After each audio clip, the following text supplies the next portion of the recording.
Once a Soho House basic, always a Soho House basic bitch. Meghan has always had this very, very strange fascination with Soho House, very much this weird obsession with it. Do you see any of the real Diana in Meghan? Did you? No. Really? No. Oh, sorry. And we also have this. This is Karina Shuliak, Epstein's girlfriend. And the only times she traveled and went anywhere was with him. And guess who's on the other end with her Panama hat? Meghan Markle only becomes prominent for Soho House, guys, after she starts being on Suits and she's introduced to Marcus Anderson. And then she gets more consistent and more prominent work. Been less than kind. Unimaginative and frustrating, said Hollywood's Bible, Variety magazine. So sickening, I almost brought up my breakfast, said the woke Bible, The Guardian. All the intimacy of Instagram, sneered the normally timid New York Times. A nauseating self-serving snooze fest, said another pundit. Well, that was me, actually. Back in her early days, she was totally reliant on Soho House to pay for her travel, to pay for her accommodation. Piers Morgan just did something that caught people completely off guard. On his show, he allegedly put photos on screen, not random snapshots, not harmless throwbacks. Old images that are being described as showing Meghan Markle at exclusive Soho House events, back before the royal chapter ever began. And according to people reacting online, the photos didn't just show her out with friends. They supposedly placed her right inside elite circles, surrounded by influential men, in the kind of rooms where access is controlled and introductions matter. The same circles critics claim she later insisted she never chased. And here's the moment where the whole story flips. This wasn't just another Piers Morgan rant. This time it landed differently, because the claim is that he had something more powerful than words. People say he had receipts, visuals, that allegedly challenged the polished fairy tale narrative that's been presented since Meghan met Harry. Images that, according to the commentary, were never meant to resurface. Not because they're automatically illegal or criminal, but because they don't fit neatly into the story the public has been sold. The claim is that these were the kinds of photos that were supposed to stay buried, scrubbed, discouraged, or kept out of the mainstream through PR strategy and legal pressure. And once they supposedly flashed on screen, once that familiar smirk appeared, once clips started spreading within minutes, the internet locked onto one question and wouldn't let it go. What was Meghan really doing in the Soho House scene back then? And why does it feel like there has been such an intense effort to make that chapter blurry, minimized, or forgotten, like it never happened at all? So let's rewind, because this only makes sense when you zoom out. Once a Soho House basic, always a Soho House basic. Remember Piers Morgan's story about meeting Meghan Markle back in 2016? On the surface, it sounded normal. Friendly meetup. Two media people having a drink. But inside that casual moment was a tiny spark that later turned into a full-blown public war. They met at a pub in Kensington and talked for over an hour. Piers has said he believed an actual friendship was forming. Then, according to his version of events, the very next night, Meghan went to Soho House, had dinner with Prince Harry, and after that, Piers claims he never heard from her again. No text, no call, just silence. To most people, that sounds like life. People move on. They meet someone new. Priorities shift. But to someone who understands status games, it can look calculated. And for Piers Morgan, that ghosting wasn't just rude. He took it as betrayal, and he never dropped it. That's why this alleged photo moment matters in the bigger story. Because in this framing, it's not random criticism. It's years of resentment, now paired with something that looks like evidence. Here's the simplest version of the feud. Piers lost his job on Good Morning Britain after saying he didn't believe Meghan's Oprah interview. He walked off live TV. Tens of thousands of complaints followed almost immediately. All right, in the end, I was told that 57,000 people complained to the television regulator, Ofcom, in the UK. A world record, I'm proud to say, complained about me for not believing Princess Pinocchio. And eventually my boss had said, can you just apologize to Meghan Markle or you're going to have to, maybe lose your job. I went, I'll take the job option, thanks, I'll leave. And I walked off. It's getting out of hand day by day, so don't forget to subscribe because you will not believe what the next video will be about. Meghan herself filed a complaint about him. And in Piers's mind, his career blow-up ended with her name attached to it. So if the claims are accurate about what allegedly happened on Piers Morgan Uncensored, then this wasn't spontaneous. It suggests something else. It suggests Piers waited, that he held onto anger for years, quietly collecting material, stacking details, and timing one moment where he could hit back in the loudest way possible using the thing that spreads fastest online: images. Harry, to put it politely, I think she is very manipulative. Meghan Markle is someone who's basically got rid of almost her entire family on her side, apart from her mother, her entire family on the father's side, including her father, which is incredibly sad. And now she's wrestled Harry away from his family. And let's be honest about how people like Piers operate. Platform Plus, a grudge is never a temporary situation. If he believed someone cost him his job, there was no chance he would simply move on. So the alleged segment wasn't framed like a casual TV discussion. It was framed like revenge served cold, delivered with photos in front of millions. Then the doubts grew when people looked closer at what those photos were said to show. Before Harry, the public story is clean and simple. A working actress on Suits. A normal life. But the argument being made is that the clean version leaves out a major recurring piece. Soho House. Because you don't really see that part highlighted in the glossy documentaries or the inspirational retellings. Yet the claim is that Meghan wasn't just a casual guest around that world. Critics say she was deeply connected to it for years, treating these members only spaces like a base of operations. She thinks if we just know her, again, like we're gonna like her. Okay, show me the friends who know you, who have stuck by you. Who's still in your life? There's not even a family member. They're all gone. Everyone who knew you either fled from you or they were dumped by you because they weren't famous. They weren't Tyler Perry. They weren't Oprah, Gayle, all these people who she didn't know at all, who she had at her wedding. George Clooney, I'm sure they were really tight, right? Like the people who did know her jumped ship. The story goes further and argues she reportedly had access to Soho House locations across major cities, including London, Toronto, New York, and more. And the point critics keep hammering is how exclusive that world is supposed to be. It's a private members club. Access is curated. And stories have circulated for years about big names being turned away. Not because they weren't famous, but because the club allegedly wanted to avoid paparazzi attention and media chaos. Now compare that reputation with the narrative around Meghan's repeated access. Critics claim photos show her appearing at Soho House events again and again, positioned around wealthy men, inside the same elite spaces where power players gather. And this is where the script's tension is meant to hit. This isn't how people imagine a struggling actress living modestly spending her nights. It doesn't match the humble humanitarian branding that later became a major part of her public identity. People who say they saw what aired described images of Meghan at high-end gatherings, luxury settings, and events connected to the Soho House social scene. Here we have Andrew, with whom looks like Marcus Anderson. This is in 2001, when Meghan Markle would have allegedly been on third year. Meghan Markle hardly spent any time at Northwestern University. According to people, she got started her yachting days, and she never stopped really. I don't think any of her boyfriends knew about it, but Meghan Markle was known as a hardcore yacht partying person, ready for anything. Settings that, in their view, don't line up with a simple working actor budget. Again, the claim isn't automatically proof of wrongdoing. But the implication is that the lifestyle looked bigger than the public narrative. So if the images Piers reportedly showed really were taken at elite Soho House events long before she met Harry, and if those images suggest a deeper relationship with that world than she has acknowledged, then the central question becomes unavoidable. Who was Meghan Markle before the fairy tale? And why does it feel like that version has been edited out of public memory? And once Soho House is in the story, the controversy escalates.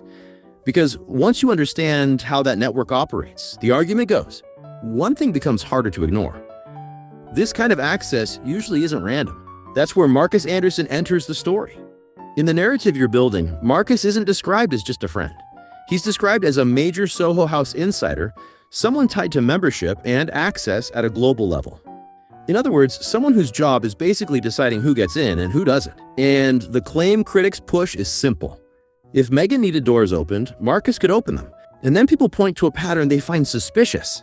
As Meghan's life shifted cities over the years, Marcus also appeared to stay close, repeatedly popping up in the same orbit across different places and stages. Observers argue that kind of repeated proximity doesn't feel like a casual friendship, especially when someone has a serious corporate role that would normally anchor them. So some people speculate his role went beyond friendship and into connector territory, meaning someone who helped maintain access to the exact circles that later mattered most. Then the story drifts into the area where the internet always gets messy yachts and rumors. For years, online speculation has claimed there were photos of Meghan on luxury yachts surrounded by wealthy men, tied in some way to elite social circles. Some call them harmless vacations. Others interpret them as something darker. Meghan is a trained actress. What she does is that she studies people. She's not a good actress, but she is a trained one, right? She's been doing it her entire life. And there is no doubt that she studied Princess Diana. She studied her mannerisms towards Harry when he was a boy and the way that she grabs her face. And this is the psychopathic elements of what she does, putting a pregnancy text next to Princess Diana's hair, saying that she put her hands on the grave to have a conversation with her, bursting into tears. And she has convinced, there's a thing called in psychology called the Freudian transfer. She has convinced Harry that she is Princess Diana. And this is exactly where you have to be careful, because this is where misinformation and misidentification spread fast. Even your script acknowledges that fact checkers have pointed out that some images circulating online were not Meghan at all, but other women. That's important because it shows how chaotic this rumor ecosystem is. Real photos, mistaken identity, and conspiracy threads all tangled together until the public can't tell what's real. But here's the reason the rumors don't die. According to the narrative, it's not just the yacht chatter by itself. It's the full pattern people think they see. The confirmed link to Soho House, the unusual access to ultra-exclusive spaces, the tight connection with a high-level insider, the billionaire connections in that wider world, and the repeated appearance at elite events. Those pieces together create an uncomfortable question for the audience. What aren't we being told? This is what Meghan has been doing. She's a piece of Klingon, like she clings to somebody who can get her there. So Meghan manages to befriend one person of a very popular group, and then that person introduces her to the others. And because she's being brought in by somebody they trust, she's welcome. And then comes the part that makes everything feel even more suspicious. Silence. Because in this storyline, Meghan is presented as someone who fights hard to control her image. Every detail curated, every narrative managed. And when uncomfortable questions appear, the claimed playbook is consistent: deny, threaten legal action, emphasize privacy, and try to make the story disappear. So when people online insisted that, after the alleged photos aired, there was no immediate loud denial, no public legal threat, no aggressive counterattack, just quiet, they treated that as strange. Because if something was completely fabricated, critics argue you'd expect a fast, forceful response. The script frames the quiet as an alarm bell. It made people wonder if the images were real enough. I think she was scared of coming back to this country, and quite rightly, because the people of this country don't like the fact that she's stolen our prince. And she's literally brainwashed him, blinkered him, and tied him down to his California mansion. And clean enough legally that challenging them would be risky, or at least would drag the photos even farther into the spotlight. The implication is that sometimes the best damage control move is not fighting, but starving the story and hoping it burns out. And that silence gets louder when people point to Meghan's history of legal action and formal complaints. If she has fought hard in the past over stories she didn't like, why would she suddenly go quiet now if the photos were fake? That leads to one heavy question. Is the silence happening because she can't challenge what was shown? Or because challenging it would only send more eyes to something she'd rather the world forget? Either way, silence becomes part of the story. Then there's the problem of shifting explanations. Critics say whenever Soho House comes up, the story doesn't stay consistent. At times it's described as just a convenient location. Not central. Not important. But then Prince Harry's own account paints a different picture. He describes Soho House as familiar and practical, used like a base, storing luggage, and chosen for early moments because Meghan knew it so well. Two very different impressions, and people don't ignore that. The same pattern shows up with Marcus Anderson. Early framing has downplayed him as just a work contact. Marcus Anderson is very unique in the Meghan Markle Disposable Friends series because Marcus is indispensable. Without Marcus Anderson, I hope to prove to you in this video that Meghan Markle wouldn't have the level of global fame that she enjoys now, or infamy, depends how you look at it. Later, he appears repeatedly in photos and major moments, including the wedding. And critics claim he may have been involved in introductions. So the story shifts again from casual acquaintance to trusted insider. It's easier to talk to him because he was a billionaire and he knew that you wanted to go back to LA and that Canada was always going to be a pit stop. From the very beginning, this woman orchestrated leaving the royal family because all she's ever wanted in her life was to be an A-lister in Hollywood. She did not have the talent to become an A-lister in Hollywood. She was relegated to a D-list actress spot on a show called Suits that nobody in America had seen. Then comes the money question. Meghan has often been framed as a modest, struggling actress, but observers point to luxury travel, exclusive clubs, and a lifestyle that seems expensive. And when people asked how it was funded, the answers never felt fully satisfying to critics. If it were just one unusual trip, no one would care. But when the Soho House network is added on top, critics argue it starts to look less like random luck and more like structured access. Because access to places like this usually requires something: money, status, sponsorship, or an insider backing you. So the question becomes sharper. How does a relatively unknown cable actress get regular access to the kind of spaces where even major celebrities are sometimes turned away? Who was sponsoring the access? Who was covering the cost of luxury stays? And why would a powerful insider keep appearing so consistently around her?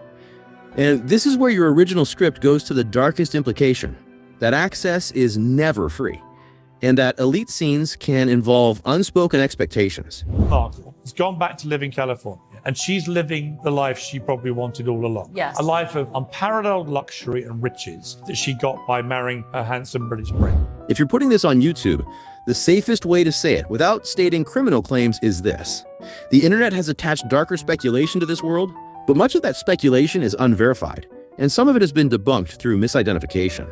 What remains, and what keeps the story alive, is the unanswered timeline and the visible connections that don't neatly match the public narrative. And that brings us to the final turn. Every version of Meghan's origin story that was sold to the public is inspiring. Hard work, charity, ambition, a modern fairy tale, a woman rising on talent alone. And that's a powerful story. But fairy tales survive best when no one pulls back the curtain. Once the curtain moves, people start rereading everything. The alleged photos, the repeated Soho House access, the Marcus Anderson connector role, the rumors that won't disappear, the billionaire ties people point to, the lifestyle that critics argue never matched the income, the legal pressure narrative, the shifting explanations, and now the silence right after photos allegedly surfaced. All of it, in this framing, forms a pattern that critics say is impossible to ignore, not because any single detail proves wrongdoing, but because the overall story looks managed. It looks edited. It looks like a narrative told one way and lived another. And when cracks in a fairy tale grow wide enough, the whole structure starts to shake. Because truth doesn't always disappear. Sometimes it just waits, it resurfaces, it pushes through the cracks. And eventually it forces itself back into the light, no matter how carefully someone tries to keep it out. So as this story continues to spread, and as Piers Morgan allegedly stands there with photos Meghan never wanted trending again, the question now echoes louder than ever. If this part of Meghan's past isn't what people believed, what else was never meant to be connected publicly? The fairy tale's fading, and the search for the real story has already begun. If you enjoyed this breakdown, don't forget to press the subscribe button because we have much more to uncover.